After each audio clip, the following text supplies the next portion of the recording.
Cup final की इस रात को कौन भूल सकता है। हमारा सबका सपना था कि 1983 में जो कपिल देव ने किया और 2011 में जो धोनी ने किया, जो सचिन को शानदार विदाई दी, वैसा ही हाल 2023 में भी हो। लेकिन शायद भगवान को कुछ और ही मंजूर था।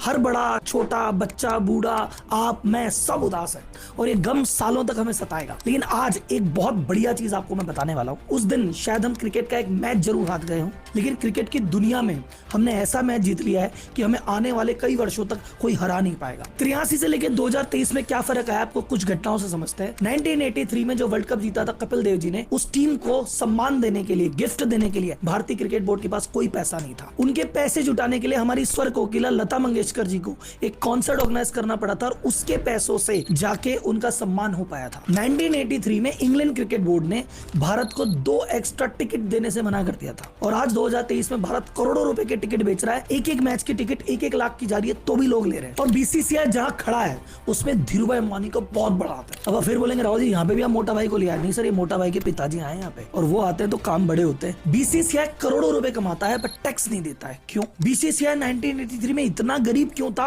और अगर इतना अमीर अभी बना है तो रास्ते में ऐसा क्या घट गया भाई साहब। ये बीसीसीआई या भारतीय क्रिकेट कंट्रोल बोर्ड कहां से पैसे कमाता है, पैसे कमाने के तरीके क्या क्या है। आईसीसी जो क्रिकेटिंग दुनिया की शीर्ष अथॉरिटी है वो भी बीसीसीआई से डरती है। क्यों? कोई भी ऐसा क्रिकेट बोर्ड नहीं है जो भारत के खिलाफ कुछ बोल जाए। क्रिकेट की दुनिया में भारत की आवाज के बिना एक पत्ता भी नहीं हिलता। ऐसा क्यों होता है? जब बड़े बड़े क्रिकेट बोर्ड की फाइनेंशियल हालत खराब हो जाती है तो बीसीसीआई के आगे हाथ क्यों जोड़ते हैं? आपने आज तक इस चैनल पे बहुत सारी कंपनी की केस स्टडी सुनी है, ब्रांड की सुनी है, बिजनेसमैन की सुनी है। आज सुनिए हमारे फेवरेट खेल को जो चलाने वाली संस्था बीसीसीआई, भारतीय क्रिकेट कंट्रोल बोर्ड के जीरो से हीरो बनने की कहानी। ये कहानी बताती है never ever mess with Bharat, क्योंकि अगर भारत की हट गई ना वो सबको हटा देगा। जनता जनार्दन की जय बोल के करते हैं वीडियो की शुरुआत।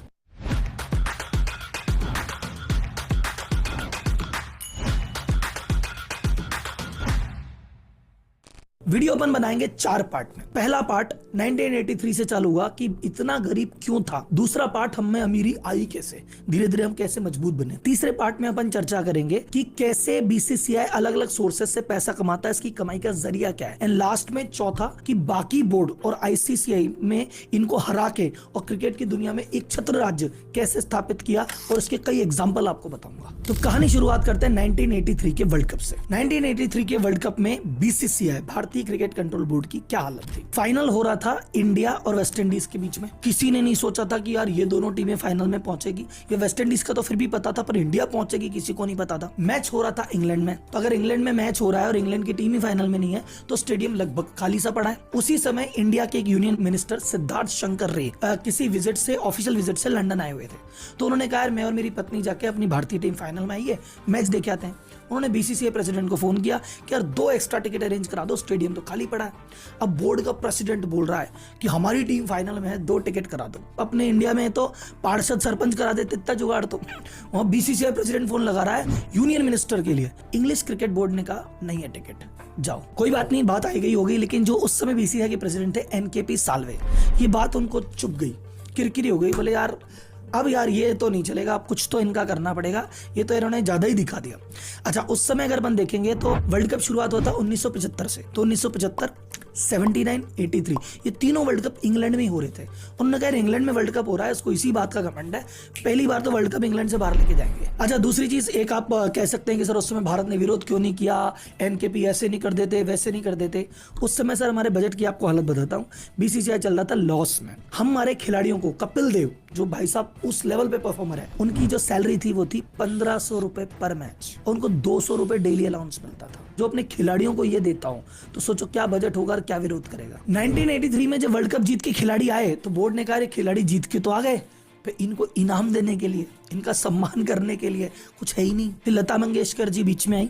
लता मंगेशकर जी ने एक फ्री में कॉन्सर्ट ऑर्गेनाइज किया, 20 लाख रुपए रेस किए, उस धनराशि से इनको पुरस्कार दिया गया। तो सैलरी वैसा पैसे देने हमारे पास थे नहीं, ना सम्मान के पैसे, ना खेलने के पैसे, लेकिन फिर भी उन्होंने कहा नाक पे आ गई तो आ गई। और आपको पता है भारतीय की हटी तो फिर हटी। अब 3 बार से वर्ल्ड कप हो रहा था इंग्लैंड, तो उन्होंने कहा कुछ करना पड़ेगा। तो उन्होंने बात करी उस समय के जो एयर मार्शल नूर खान जी पीसीबी के प्रेसिडेंट थे, पाकिस्तान क्रिकेट बोर्ड के, उनके साथ बैठ के बात की। बोले भाई साहब ऐसा है कि वर्ल्ड कप वहां से तो निकालो, अपन आपस में कहीं भी कर लेंगे, पर एक बार वहां से तो बाहर निकाला जाए।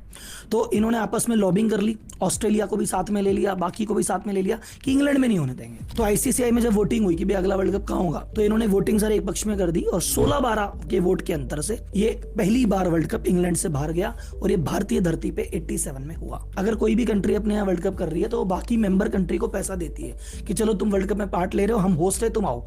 उस समय इंग्लैंड सबको 20-20 हजार डॉलर देता था। इन्होंने कहा 40-40 हजार डॉलर देंगे, तुम तो हमारे फेवर में बोलो। तो पहले ही बजट कंगाल हालत, और 20 हजार की जगह पूरी टीम को 40-40 हजार डॉलर का कमिटमेंट कर दिया।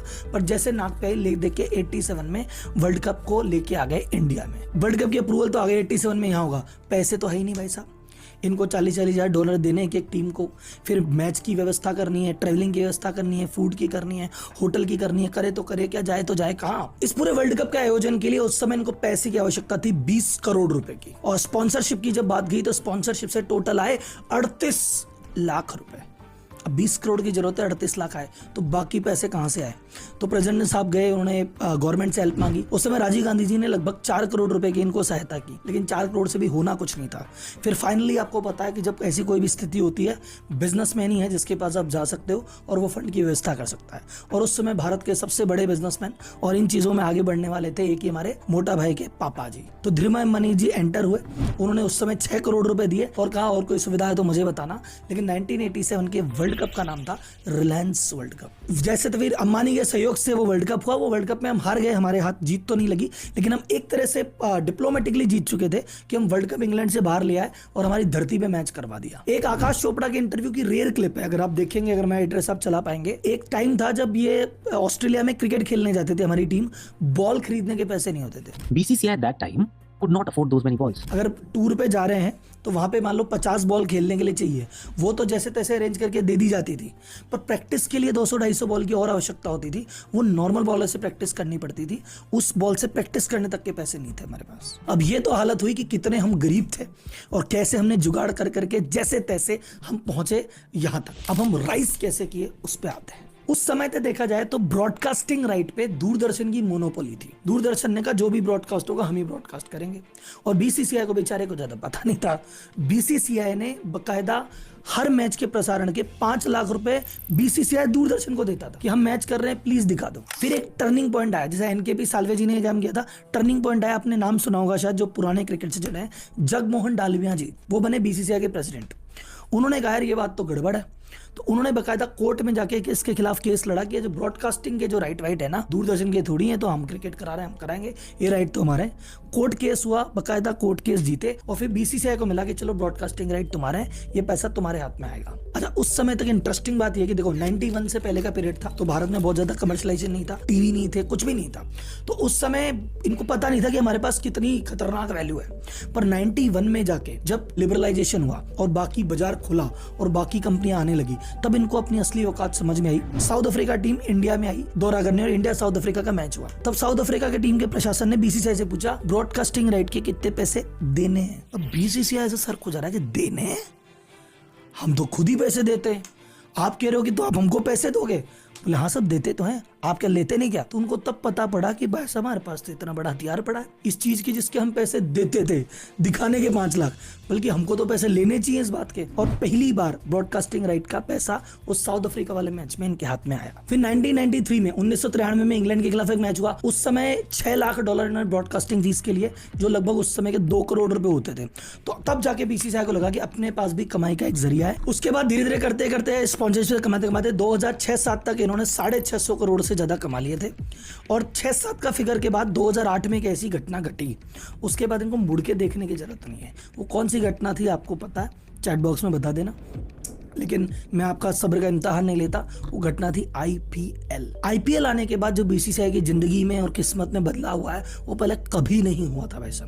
अब आईपीएल को चाहे कोई लाख गाली दे या कुछ भी करे, लेकिन आईपीएल बीसीसीआई के लिए तो चमकता सितारा है, इसी ने इसको बेताज बादशाह बनाया है। अब आता चैप्टर 3, सबसे मोस्ट इंपॉर्टेंट चीज। यहाँ पे अगर आप गेम को समझ गए तो फिर आपको 4 भी इजी हो जाएगा। कैसे कैसे कमाते हैं उसके तरीके सुन लेते हैं। सबसे पहला तरीका होता है ब्रॉडकास्टिंग राइट बेच के पैसे कमाना। ब्रॉडकास्टिंग राइट का मतलब होता है कि भैया किस चैनल को या किस ओटीटी प्लेटफॉर्म को राइट है इस मैच का प्रसारण करने का। तो बीसीसीआई ब्रॉडकास्टिंग राइट बेचता है एक कंपनी को, एक प्लेटफॉर्म को, जो उसका प्रसारण करेगी, और वो प्रसारण करने वाली कंपनी ऐड खरीदती है। बीसीसीआई को हमेशा ज्यादा पैसे मिलते हैं बाकी किसी बोर्ड के कंपैरिजन में, क्योंकि सबको पता है कि जिस मैच में इंडिया खेलेगी वहां पे 5-10 करोड़ लोगों की व्यूइंग आना नॉर्मल बात है, और जहां 5-10 करोड़ लोग मैच देख रहे होंगे वहां पे कंपनियां बड़े बड़े एडवर्टाइजमेंट के पैसे देगी। जो भी आपने आईपीएल के दौरान देखा कि यार 10 सेकंड के ऐड के 19 लाख रुपए रेट चल रही थी, फाइनल की रेट 10 सेकंड की 25 लाख रुपए तक चली जाती है। इंडिया पाकिस्तान मैच होता है उसकी 10 सेकंड की रेट 30 लाख तक चली जाती है। तो ये कैसे जाती है कि उनको पता है इतने लोग देखने वाले हैं, तो वो 10 सेकंड के 30 लाख भी जनता देती है। अब ऐसा किसी और बोर्ड में पॉसिबल नहीं है। आप समझो इंडिया और पाकिस्तान का मैच हो रहा है तो इंडिया वाले देखेंगे तो पैसे ज्यादा मिलेंगे।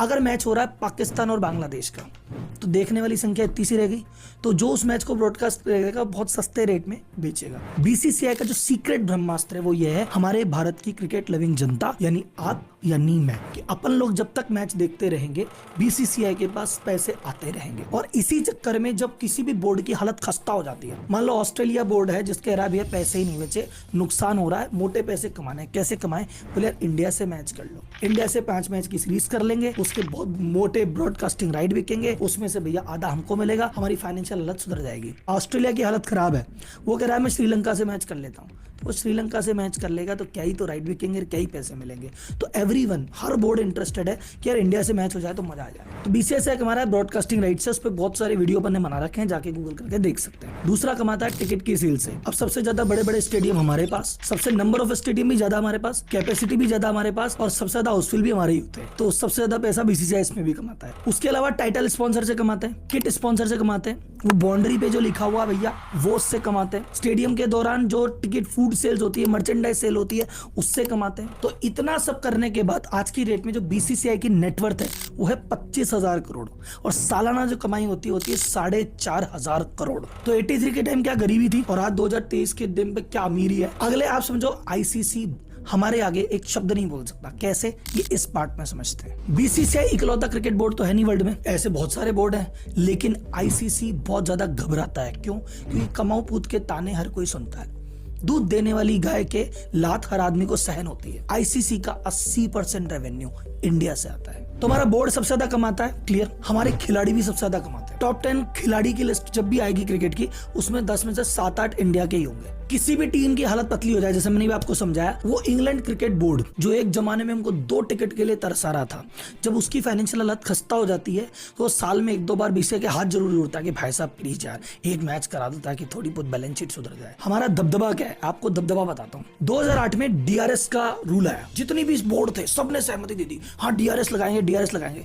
बीसीसीआई ने ऑब्जेक्शन कर दिया, नहीं जी हमको नहीं समझ आ रहा, डीआरएस डायरेक्ट नहीं लगा सकते, जो कैप्टन है वो डिसाइड करेगा। सब बोर्ड एग्री थे एक तरफा, लेकिन बीसीसीआई ने ऑब्जेक्शन डाल दिया।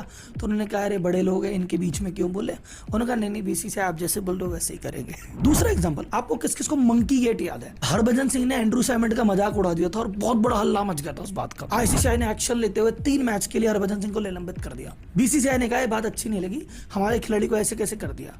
आईसीसीआई बैकफुट पे आया, कहा कोई निलंबन नहीं है, छोटी सी पेनल्टी लगा के कहा खेलो आप। तो तीसरी डोमिनेंस, आपको याद है एक जमाने में काला सा एम्पायर था स्टीव बकनर, हमारे सचिन को कई बार नॉट आउट को आउट किया, याद है? हमारे बीसीसीआई ने शिकायत की है हमको ठीक नहीं है, बंदा हमारे लिए बायस्ड आदमी है, उसको एम्पायर के पैनल से हटा दिया है। कोरोना काल चल रहा था, हर चीज के लिए मनाही थी कि भैया कोई मैच नहीं, कुछ भी नहीं। बीसीसीआई ने कहा हम करा लें आईपीएल, आईसीसी ने कहा तुम तो करा लो, तुम बड़े लोग हो, तुम्हें कौन मना करेगा।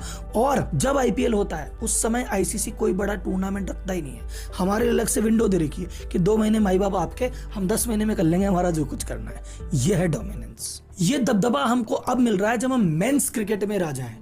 और अब धीरे धीरे अगर आप देख रहे हैं पिछले 2-3 सालों से वुमेन्स क्रिकेट को भी धीरे धीरे बीसीसीआई मजबूत कर रहा है। और अगर वहां भी धीरे धीरे हम राजा हो गए तो अगले 20-25 साल तक तो मेंस क्रिकेट ही इतना डोमिनेंट है कि कुछ होने नहीं देगा। और वुमेन्स भी आ गया ना तो अगले 50 साल तक क्रिकेट में जो हमने कह दिया ना वही चलेगा, हमारा खोटा सिक्का भी चलेगा। मैच की जो हार का गम है देखो वो तो कभी जाएगा ही नहीं, वो तो अभी भी सपने में आ जाता है कि यार उस दिन कुछ और हो जाता है, 1 विकेट और ले लेता, लेकिन कोई नहीं सर, जब जब वो गम आए ये स्टोरी याद रखना कि एक मैच हारे जीते उसमें क्या है, क्रिकेट तो हमने वैसे ही जीत लिया है। अरे जाते जाते एक बात तो मैं भूल गया, एक आंसर जो आपको मैंने शुरुआत में अप्रोच किया था, बीसीसीआई टैक्स क्यों नहीं देता? बीसीसीआई एज अ ट्रस्ट बनाता कि भैया हम तो एक ट्रस्ट है जो क्रिकेट को प्रमोट करेगी, तो एज अ ट्रस्ट बना हुआ था और आज भी इसका लीगल स्टेटस ट्रस्ट ही है।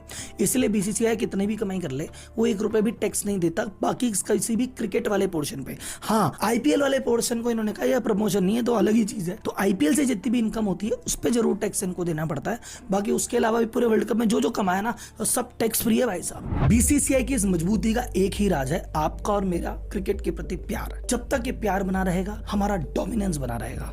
तो क्रिकेटर से प्यार करते रहिए, क्रिकेट से प्यार करते रहिए, हमारा झंडा ऐसे